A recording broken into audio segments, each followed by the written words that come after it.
హైదరాబాద్ జిల్లా స్థానిక సంస్థల ఎమ్మెల్సీ ఎన్నికలు రాజకీయ ప్రాధాన్యం సంతరించుకున్నాయి. బలం లేకున్నా బరిలో దిగిన బీజేపీ మనస్సాక్షి ప్రకారం ఓటు వేయాలని పిలుపునిస్తోంది. అత్యధిక ఓటర్లు ఉన్న ఎంఐఎం గెలుపు తమదే అన్న ధీమాతో ఉంది. పోటీకి దూరంగా ఉన్న కాంగ్రెస్, ప్రధాన ప్రతిపక్షం బీఆర్ఎస్ మద్దతు ఎవరికి అనేది ఇప్పటి వరకు అధికారికంగా ప్రకటన చేయలేదు.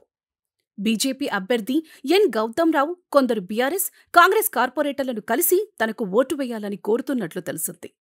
బీఆర్ఎస్ ప్రజాప్రతినిధుల మద్దతు కూడగట్టేందుకు బీజేపీ ప్రయత్నాలు చేస్తోంది. అంబర్పేట, ఖైరతాబాద్, సికింద్రాబాద్ నియోజకవర్గాల పరిధిలోని బీఆర్ఎస్ కార్పొరేటర్లతో టచ్లో ఉన్న బీజేపీ నేతలు వారితో రహస్యంగా సమావేశమై సంప్రదింపులు జరుపుతున్నారు. కొందరు కాంగ్రెస్ కార్పొరేటర్లను కలుస్తున్నారు. ఇది ఇలా ఉంటే ఇప్పటి వరకు ఎమ్మెల్సీ ఎన్నికలపై అగ్రనేతల నుంచి ఎలాంటి ఆదేశాలు రాలేదని బీఆర్ఎస్ కార్పొరేటర్లు చెబుతున్నారు. ఓటింగ్లో పాల్గొనటంపై కొందరు సంశయంలో ఉండగా ఇంకొందరు మాత్రం ఓటు వేసేందుకు ఆసక్తి చూపుతున్నారు.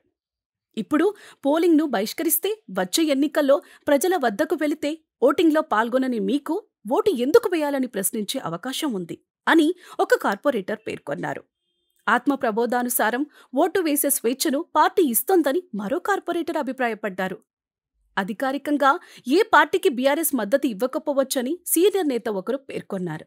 కాగా ఇప్పటి వరకు బీఆర్ఎస్ అగ్రనేతలు ఎమ్మెల్సీ ఎన్నికలపై కార్పొరేటర్లతో సమావేశం కాలేదు. ఎంఐఎం అభ్యర్థికి కాంగ్రెస్ మద్దతునిచ్చే అవకాశం ఉందని ప్రచారం జరుగుతోంది.